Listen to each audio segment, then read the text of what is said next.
आश्वासन हमको मिला था कि बरौली जो है कि जेडीयू कोटा में जाएगा और वहाँ से आप पुराने साथी हैं, 30 बरस से लगे हैं, आपको टिकट मिलेगी। कार्यकर्ता की उपेक्षा हो रही है।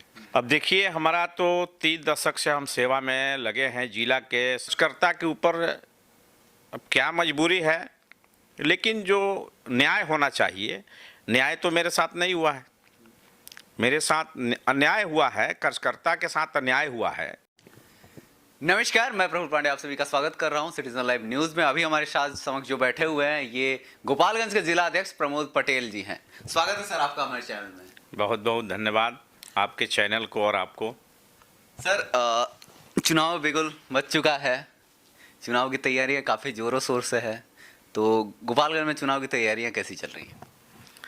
गोपालगंज में एनडीए गठबंधन से सभी सीटों के जीत सुनिश्चित करने के लिए हम सब लोग पहले से लगे हुए हैं और अब तो प्रत्याशियों की घोषणा हो गई है।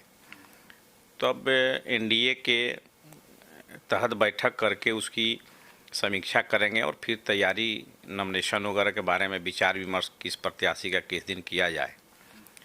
और उस अभियान को हम लोग नीतीश कुमार जी के नेतृत्व में और बीजेपी के ओजस्वी प्रधानमंत्री नरेंद्र मोदी जी के नेतृत्व में आगे बढ़ाएंगे और प्रयास करेंगे कि गोपालगंज जिले से सभी सीट को हम लोग जिताकर नीतीश जी के झोली में डालने का काम करेंगे। वहीं सर एक जगह बड़ा कंफ्यूजन देखने को मिला बरौली विधानसभा को लेकर, तो उस पर क्या कहेंगे?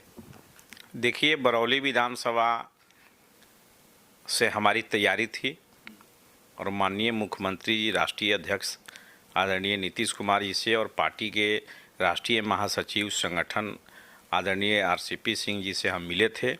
आश्वासन हमको मिला था कि बरौली जो है कि जेडीयू कोटा में जाएगा और वहाँ से आप पुराने साथी हैं, 30 बरस से लगे हैं, आपको टिकट मिलेगी।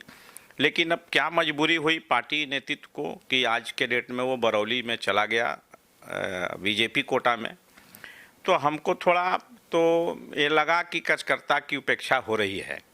फिर भी अब पार्टी नेतृत्व का जो फैसला है उसको तो हमको मानना है। पार्टी के हम कार्यकर्ता हैं, नीतीश कुमार के, आरसीपी सिंह के, अशोक चौधरी जी हमारे कार्यकारी अध्यक्ष हैं, उनके हम सिपाही हैं। तो उस आदेश को पालन करते हुए जिसको भी मिला है हम लोग प्रयास करेंगे कि हम लोग उसको जिताने का काम करें। फिर भविष्य में पार्टी मुझ पर भी विचार करेगी। तो हम लोग कार्यकर्ता हैं, काम करेंगे। नेतृत्व का हम लोग जो फैसला है उसको स्वीकारते हैं। सर, जेडीयू को आपने 3 दशक दिए हैं, तकरीबन 3 दशक आपने जेडीयू को समर्पित किया है, तो क्या अपने रोल से आप सेटिस्फाई हैं? जेडीयू आपके जो आपका जो जॉब दिया जेडीयू, आप उससे सेटिस्फाई हैं? अब देखिए, हमारा तो 30 दशक से हम सेवा में लगे हैं, जिला के सेवा में, बरौली क्षेत्र की जनता के सेवा में, पार्टी के सेवा में। पार्टी को कार्यकर्ता के ऊपर अब क्या मजबूरी है, लेकिन जो न्याय होना चाहिए, न्याय तो मेरे साथ नहीं हुआ है। मेरे साथ अन्याय हुआ है, कार्यकर्ता के साथ अन्याय हुआ है। फिर भी हमको विश्वास है कि आज जो अन्याय मेरे साथ हुआ है, कल सरकार बनेगी तो हमारे नेता फिर हमको भी न्याय देने का काम करेंगे, एडजस्टमेंट करने का काम करेंगे। लेकिन हम पार्टी के सिपाही हैं, तो हम पार्टी को और अपने नेता को बचाने और जिताने का काम करेंगे। चाहे जो भी कुर्बानी हम लोग को देनी पड़े, हम लोग देने के लिए तैयार हैं अपने नेता के लिए। सर, वहीं गोपालगंज के वैकुंठपुर विधानसभा के बात करें तो जेडीयू के काफ़ी खासम खास नेता, काफ़ी दिग्गज नेता और नीतीश कुमार जी के काफ़ी करीबी, आपके भी काफ़ी करीबी नेता आज सुनने में आ रहा है कि निर्दलीय लड़ रहे हैं। तो इसकी क्या वजह है कि ऐसे टचअप होने के बावजूद, इतना पकड़ होने के बावजूद आज वो जेडीयू को छोड़कर निर्दलीय लड़ रहे हैं? अब देखिए, मंजीत सिंह जी हम लोग के पार्टी के प्रदेश के महासचिव हैं और पूर्व विधायक हैं, 2 टर्म विधायक भी बैकुंठपुर से रहे हैं। उनको मिलना चाहिए था टिकट, लेकिन चूंकि एनडीए में 2-3 घटक दल है, तो गठबंधन जब हम काम करेंगे, गठबंधन में 2-3-4 दल का गठबंधन रहेगा तो कहीं ना कहीं लॉस होना है, कहीं ना कहीं कुर्बानी हमको देना पड़ेगा, कहीं उनको देना पड़ेगा। और यही वजह है कि गोपालगंज जिले में 6 विधानसभा सीट है उसमें 3-3 का शेयर हुआ बीजेपी जदयू का गठबंधन में, और 3 में बीजेपी जो है कि सीटिंग सीट है तो नहीं छोड़ने का काम किया। बैकुंठपुर, बरौली और गोपालगंज में बीजेपी लिया, और कुचायकोट, हथुआ और भोरे में जेडीयू को मिला। कुछ तो ये जो क्षेत्रीय संतुलन है या जातीय समीकरण है, कुछ तो एडजस्टमेंट में कुछ गड़बड़ी हुई है, लेकिन फिर भी जो है पार्टी का जो गठबंधन का जो हमारे नेता लोगों का जो फैसला है वह हम सबको कार्यकर्ता को मंजूर है। अब मंजीत बाबू का है तो उनका अपना विचार है। यहाँ तो बड़े बड़े मंत्री लोग छोड़ देते हैं, पार्टी लड़ जाते हैं, तो उनका अपना विचार है, वो लड़ रहे हैं, स्वतंत्र हैं। उस पर कहीं किसी का हम लोग दबाव नहीं डालेंगे कि आप मत लड़िए। व्यक्तिगत रूप से वो अपना तैयारी किए हुए हैं तो अपना वो लड़ रहा है। सर अब बात करते हैं, 2 विधानसभा की बात हुई जहां जेडीयू है, और अब आखिरी विधानसभा, तीसरी विधानसभा की बात करते हैं जहां जो बाहुबली का विधानसभा है, यानी कि कुचायकोट विधानसभा। तो आपको क्या लगता है? नहीं सर, आपसे मैं पूछना चाहूंगा, बाहुबली का विधानसभा कहते ही जहन में आ जाता है कुचायकोट का विधानसभा, आखिर क्यों? देखिए, अमरेंद्र कुमार पांडे, पप्पू पांडे जी को मैं उस समय से जानता हूं जब वो जिला परिषद 2001 में जीत कर आए थे, और हम भी जिला परिषद जीत कर गए थे।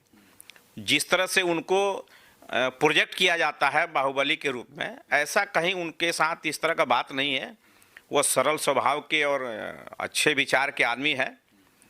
उनके भाई जो है, उनके साथ जो घटनाएं घटी, अब उसको लेकर लोग उनको भी जोड़ देते हैं। लेकिन वहाँ की जो स्थिति है कुचायकोट की, वहाँ सीट हम श्योर है कि जीतेंगे। और वह विरोधी तो अपना एन केन प्राकेण कुछ न कुछ बोलते हैं, लेकिन वह सीट अमरेंद्र कुमार पांडे जी को पार्टी ने टिकट दिया है। पार्टी के विश्वास पात्र विधायक रहे हैं, और जनता में भी उनका पकड़ है, और नेता में भी उनका आस्था और विश्वास है। वह सीट निश्चित तौर पे हम लोग कुचायकोट जीतेंगे, उसमें कहीं कोई शक शुबहा नहीं है। कुचायकोट विधानसभा का सीट फाइनल है वहाँ कोई गुंजाइश नहीं है किसी और पार्टी की। तो सर इस बार गोपालगंज में चुनाव को लेकर क्या तैयारियां चल रही है और आपकी प्लानिंग इस बार क्या है? देखिए, अभी तो हम अपने टिकट के लिए जो माननीय हमारे नेता भरोसा विश्वास दिए थे, तो लगभग 20-25 दिन से हम यहीं पटना में जो है कि थे। अब कल माननीय मुख्यमंत्री जी से मिलेंगे। माननीय रामसेवक सिंह जो बिहार सरकार के मंत्री हैं, राष्ट्रीय महासचिव हैं, वे भी पटना आ रहे हैं। उनके साथ जाकर मुख्यमंत्री से मिलेंगे। उसके बाद फिर हम लोग लौटेंगे गोपालगंज, और गोपालगंज लौटने के बाद अपने संगठन के तमाम पार्टी पदाधिकारियों के साथ बैठक करेंगे, फिर एनडीए के साथ बैठक करेंगे, और फिर चुनाव की रणनीति हम लोग जो तय करेंगे, और सभी क्षेत्रों में हम कैंपेनिंग शुरू करेंगे। और उम्मीद करते हैं कि हम सभी सीटों पर जीतेंगे। नीतीश कुमार जी का जो विकास का काम है, 15 साल में जो विकास किए हैं, उस मुद्दे को लेकर जनता में उत्साह है, जनता में यह जिज्ञासा है कि नीतीश कुमार जैसा व्यक्ति अगर मुख्यमंत्री फिर बनेगा तो जो बिहार का विकास है वो आगे बढ़ेगा। अगर अन्यथा अगर दूसरे लोग आते हैं तो इस विकास जो हुआ है उसको भी चौपट करने का वो काम करेंगे। तो बिहार की जनता, गोपालगंज की जनता विकास को आगे बढ़ाने के लिए नीतीश कुमार के नेतृत्व में वोट करने के लिए, सपोर्ट करने के लिए तैयार है। और हम उम्मीद करते हैं कि गोपालगंज के साथ साथ पूरे बिहार में प्रचंड बहुमत से नीतीश कुमार जी के नेतृत्व में एनडीए की सरकार बनेगी। सर काफ़ी अच्छा लगा आपसे बात करके। सर जाते जाते हमारे दर्शकों को आप क्या कहना चाहिए? देखिए, हम तो ऐसे दर्शकों का स्वागत करते हैं, अभिनंदन करते हैं जो नीतीश कुमार के नेतृत्व में इस विकसित बिहार को, शिक्षित बिहार को, अग्रेसिव बिहार को बढ़ाने में वे सब लोग जो है कि अपना सहयोग दे रहे हैं, उत्साह वर्धन कर रहे हैं, ताकि यह बिहार जब विकसित होगा, बिहार जब आगे बढ़ेगा, बिहार की जो गौरवशाली गाथा है वह देश दुनिया में जब प्रचारित होगा तो तमाम दर्शक का भी मान सम्मान बढ़ेगा, उनको भी प्रतिष्ठा बढ़ेगी, वो भी अपने आप को जो है कि गौरवान्वित महसूस करते हैं।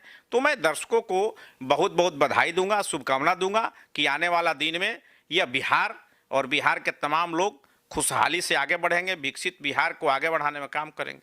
बहुत बहुत धन्यवाद सर। इसी के साथ मैं प्रफुल्ल पांडे इजाजत लेता हूं। नमस्कार, धन्यवाद। बने रहें सिटीजन लाइव न्यूज पर। धन्यवाद।